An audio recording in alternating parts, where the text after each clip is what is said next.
আসসালামু আলাইকুম। আজকে যে বিষয়টি আমরা শিখবো বা শেখার চেষ্টা করব এটি হচ্ছে ইল প্রোনোমে রিফ্লেক্সিভ বা ই প্রোনোমি রিফ্লেক্সিভি। কারণ একাধিক তো আমরা প্লুরালিটি ব্যবহার করি। ইল প্রোনোমে কি সেটা আমরা সবাই জানি যে একটি বাক্যের ব্যক্তি, হুম বস্তু বা ব্যর্ব এর পরিবর্তে যেই শব্দটি বসে ওই ব্যক্তি বা বস্তু বা ব্যর্বর নামকে পরিপূর্ণভাবে ইঙ্গিত করে, সেগুলি হচ্ছে ইল প্রোনোমে, যার বাংলা অর্থ হচ্ছে সর্বনাম। আর রিফ্লেক্সিভ শব্দের অর্থ হচ্ছে আমি আমার নিজেকে অন্য আরেকটা বস্তুর মধ্যে যেরকম দেখতে পাই সেটা হচ্ছে রিফ্লেক্সিভ। যেমন আমি যদি আয়নার সামনে দাঁড়াই, আমি আয়নার বাইরেটা হচ্ছে আমি অরিজিনাল, আর আয়নার ভিতরে আমার যে আমি নিজেকে দেখতে পাই সেটা হচ্ছে রিফ্লেক্সিভ অর্থাৎ প্রতিবিম্ব। ঠিক আছে, আসুন একটু বোঝার চেষ্টা করি ইল প্রোনোমে রিফ্লেক্সিভটা কি। ইও লেগো উন লিব্রো, আমি একটি বই পড়ি। এই বাক্যে ব্যক্তি হচ্ছে ইও, আমি। আর যে ভার্বটা যে কাজটা হয়েছে সেটা হচ্ছে লেজেরে। আর আমি যে জিনিসটি পড়তেছি সেটা হচ্ছে উন লিব্রো, বই। অর্থাৎ ব্যক্তি যাকে নিয়ে কাজটি করতেছে, লেজেরের কাজটা করতেছে, সে আলাদা। ব্যক্তি এবং বস্তু দুইটা আলাদা। দ্বিতীয় বাক্যের দিকে যদি আমরা একটু খেয়াল করি, ইও মিলাবো লা বাচ্চা, আমি নিজের মুখ ধুই। তাই না? তো এখানে যে ব্যক্তি কাজটা করতেছে সে হচ্ছে ইও, আমি।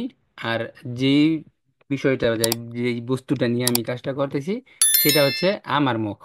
ঠিক আছে, অর্থাৎ যে কর্তা এবং যাকে নিয়ে কর্মটা হচ্ছে তারা দুইজন একই ব্যক্তি বা একই শরীরের অংশ। ঠিক আছে, তাই এখানে কি হয়েছে, আপনার ব্যর্বটা রিফ্লেক্সিভ হয়ে গেছে, কারণ আমি যখন কাজ করতেছি তখন আমি আমার নিজেকেই দেখতে পাচ্ছি।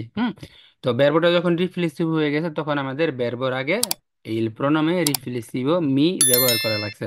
ব্যর্ব আমাদের নর্মাল নিয়মের মতনই হবে, আরে আরে ইরে টা কেটে দিয়ে আমাদের নর্মাল যে নিয়মটা আছে সেইভাবে ব্যর্ব হয়ে যাবে। আমার আগের ভিডিওগুলো যদি দেখেন তাহলে বুঝতে পারবেন কিভাবে এটা করা লাগে। ওকে, আমরা আশা করি বুঝতে পারছি কোন বিষয়টা রিফ্লেক্সিভ। এই প্রণামী রিফ্লেক্সিভ চিনার উপায় কি?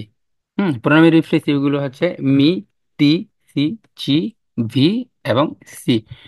ব্যক্তি যখন ইও হবে তার সাথে হবে মি, তু এর সাথে হবে তি, লুই বা লেই এর সাথে হবে সি, নই এর সাথে হবে চি, বু এর সাথে হবে বি এবং লোর সাথে হবে সি।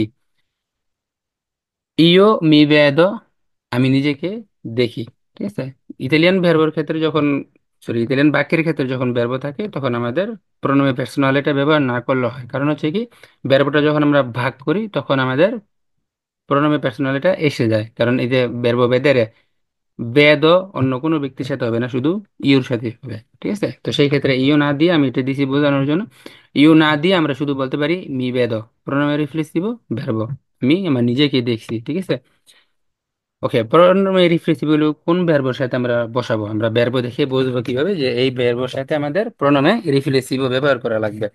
সেটা বোঝার জন্য আমাদের ভার্বের শেষের জিনিসটা দেখতে হবে। ভার্ব যদি আরে হয় সেক্ষেত্রে হবে আর সি, আলসার সি, ওঠা। আর ভার্ব যদি এর এর হয় সেক্ষেত্রে আমাদের হবে সেদের সি, বসা। আর ভার্ব যদি ইরের হয় যেমন বেস্তিরে, সেক্ষেত্রে হবে বেস্তির সি, পোশাক পরা। প্রণামী রিফ্লেক্সিভ গুলো কখন ব্যবহার করতে হবে? প্রণামী রিফ্লেক্সিভ আমরা ব্যবহার করবো আমাদের দৈনন্দিন জীবনের যে কাজগুলো আমরা নিজের সাথে করি সেই ক্ষেত্রে আমরা প্রণামী রিফ্লেক্সিভ ব্যবহার করবো। যেমন ইসবেইয়ারসি, ঘুম থেকে ওঠা। হ্যাঁ, ইসবেইয়ারসি এটা দুই রকমের হয়। একটা হচ্ছে কেউ আমাকে ডাকেনি, আমি নিজে নিজে ঘুম থেকে উঠছি, সেইটা হচ্ছে ইসবেইয়ারসি। আরেকটা হচ্ছে ইসবেইয়ারে, যেমন আমি যাইয়া আমার বন্ধুকে ডাইকা উঠাইলাম। এই ক্ষেত্রে আমার যে কাজটা সেটা হচ্ছে ইসবেইয়ারে, আর আমার বন্ধু যে ঘুম থেকে উঠছে ওরটা হচ্ছে ইসবেইয়ারসি। লাভারসি নিজেকে ধোয়া, বেস্তিরসি পোশাক পরিধান করা। আমরা প্রণামী রিফ্লেক্সিভ অর্থাৎ বেরবি রিফ্লেক্সিভ ব্যবহার করব যখন আমরা নিজেদের কোনো অনুভূতিটা প্রকাশ করব, কারণ এটা আমার নিজের ভিতরে হচ্ছে। আরাবিয়ারসি রাগ করা, আন্নয়ারসি বিরক্ত হওয়া, দিবের তীরসি মজা করা বা আনন্দিত হওয়া, আনন্দ পাওয়া। যে কাজটা করে আমরা আনন্দিত হই সেই অ্যাকশনটাকে বলে দিবের তীরসি। পারস্পরিক কাজের ক্ষেত্রে দুজন ব্যক্তি, ঠিক আছে, একই কাজ একে অন্যের সাথে করতেছে, সেই ক্ষেত্রে আমাদের ভার্বি রিফ্লেক্সিভ বা প্রণামী রিফ্লেক্সিভ ব্যবহার করতে হবে। যেমন ইনকন্ট্রার্সি সাক্ষাৎ করা, আমি আমার বন্ধুর সাথে দেখা করছি, আমার বন্ধু আমার সাথে দেখা করছে, নয়তো দেখা করা হবে না, নয়তো হবে আমি আমার বন্ধুকে দেখছি। ঠিক আছে, সাক্ষাৎ করা হবে না। আর স্কুদা, আব্রাচ্চারসি, আলিঙ্গন করা, একে অন্যকে কোলাকুলি করা। সালুতারসি, কুশল বিনিময় করা, অর্থাৎ সালাম দেওয়া, কেমন আছেন জিজ্ঞাসা করা, আপনি কেমন আছেন জিজ্ঞেস করা, এগুলো হচ্ছে সালুতারসি।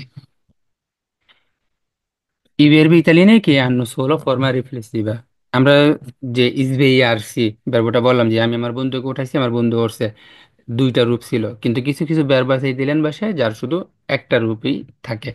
ঠিক আছে, সেগুলো কি? যেমন accorgersi, লক্ষ্য করা বা অনুধাবন করা। ঠিক আছে, আমি একটা কাজ করতেছি, হঠাৎ করে আমি বুঝতে পারলাম যে এই কাজটা ভুল হচ্ছে, বা আমি হঠাৎ করে বুঝতে পারলাম যে এই কাজটা এইভাবে না করে অন্যভাবে করা দরকার। যেমন আমি একটা রাস্তা দিয়ে যাচ্ছি, হঠাৎ করে আমার মনের মধ্যে অনুধাবন হইলো যে আমি ভুল রাস্তায় আসি, এইটা হচ্ছে accorgersi। আরাবিয়ার্সি, রেগে যাওয়া। বেরগোনিয়ার্সি, লজ্জা পাওয়া। পেন্টিরসি, অনুতপ্ত হওয়া। অনুতপ্তটা হওয়া হচ্ছে আমি যখন বুঝতে পারবো যে আমি ভুল করছি, এবং এই বুঝতে পারার কারণে আমার ভিতরে একটা নিজেকে দোষী দোষী মনে হবে, ওইটাকে বলে অনুতপ্ত হওয়া। রিফিউতার্সি, অস্বীকার করা। রিবেল্লার্সি, বিদ্রোহ করা। আম্মালার্সি, অসুস্থ হয়ে পড়া। স্পাভেন্তার্সি, ভয় পাওয়া। প্রেকুপার্সি, শঙ্কিত হওয়া। স্পাভেন্তার্সি এবং প্রেকুপার্সি, এই দুইটার মধ্যে পার্থক্য হচ্ছে কি, মনে করেন আপনি হঠাৎ করে একটা জিনিস দেখে করে উঠলেন, আতঙ্কিত হয়ে উঠলেন, সেটা হচ্ছে স্পাভেন্তার্সি। আর প্রেকুপার্সি হচ্ছে মনে করেন আপনি আপনি আপনার গার্লফ্রেন্ডের সাথে দেখা করতে গেছেন, ঠিক আছে, এখন আপনার ভিতরে ধুক ধুক ধুক ধুক ধুক ধুক করতেছে, কেউ নিয়ে আবার দেখে ফেলবে, কেউ নিয়ে আবার দেখে ফেলবে, এটা হচ্ছে প্রেকুপার্সি। ঠিক আছে, আপনি কেউ দেখে ফেলার প্রেকুপারে করতেছেন। আদরমেন্তার্সি, ঘুমিয়ে পড়া। আপনাদের জন্য একটা প্রশ্ন আছে, দুর্মিরে এবং আদরমেন্তার্সি, এই দুইটার মধ্যে পার্থক্য কি? এটা আমাকে কমেন্টসের মাধ্যমে জানাবেন। ইন্নামোরার্সি, প্রেমে পড়া। লামেন্তার্সি, অভিযোগ করা। আররেন্দেরসি, হাল ছেড়ে দেওয়া। মুওভেরসি, নড়াচড়া করা। দিবের্তিরসি, মজা করা বা আনন্দ করা। ঠিক আছে, ভিডিও অনেক বড় হয়ে যায় মাঝে মধ্যে, কারণ আমি একটা ভিডিওর মাধ্যমে চেষ্টা করি একটা বিষয় সম্পূর্ণ ক্লিয়ার করার জন্য, যাতে করে আপনার ওই ভিডিওটার মধ্যে ওই বিষয় সম্পর্কে সমস্ত উপাদানগুলো পেয়ে যান। নয়তো কি হয়, যদি পার্ট করে করে অংশ করে করে আমি ভিডিও বানাই, হয়তো ছোট হবে, আমার ভিউস বাড়বে, কারণ 3 মিনিটে দেখে বলবেন, 5 মিনিট দেখে বলবেন, আমার ভিউস বাড়বে, কিন্তু আপনারা শিখতে পারবেন না, আপনাদের আবার ওই দ্বিতীয় অংশটার জন্য অপেক্ষা করতে হবে, আর নয়তো দ্বিতীয় অংশের জন্য খুঁজতে যাওয়া লাগবে। সেজন্য আমি এক ভিডিওর মধ্যেই একটা বিষয় দেওয়ার চেষ্টা করি। ভয় লাগে একটাই, যে ভিডিও বড় হওয়ার কারণে হয়তো আপনারা আগ্রহ হারিয়ে ফেলবেন, তাই ভাষা শেখার থেকে দূরে সরে যাবেন। তাই চেষ্টা করি অনেক সময় শর্ট করে বোঝাই দেওয়ার জন্য। যদি কোনো কিছু আপনারা বুঝতে না পারেন বা আমি বোঝাইতে ব্যর্থ হই, আমাকে কমেন্টস করে জানাবেন। আমি ফোন নাম্বার আমার দেওয়া আছে অনেকগুলো ভিডিওতে, হোয়াটসঅ্যাপে লিখে দিবেন মেসেজ যে ভাই এই জিনিসটা বুঝতে পারিনি, আমি আপনাদেরকে হয় ভিডিও কলের মাধ্যমে অথবা মেসেজের মাধ্যমে যেটা বোঝানো সম্ভব সেটা আমি বোঝাই দেবো, কারণ ভাই উদ্দেশ্য লক্ষ্য হচ্ছে ভাষা শিখা। ঠিক আছে, আমিও শিখতেছি, আপনাদেরকেও শেখানোর চেষ্টা করতেছি। আমার এই প্রয়াস বা ক্ষুদ্র প্রচেষ্টার কারণে কেউ যদি কিছুটা হইলেও ভাষা শিখতে পারেন, নিজেকে ধন্য মনে করবো। আসসালামু আলাইকুম, সবাই ভালো করে থাকবেন আর আমার জন্য দোয়া করুন, বেশি বেশি করে ইতালিয়ান ভাষা শিখেন, কারণ ইতালির পরিস্থিতি এখন আপাতত বাংলাদেশের জন্য অতটা ভালো না। ধন্যবাদ ভাই।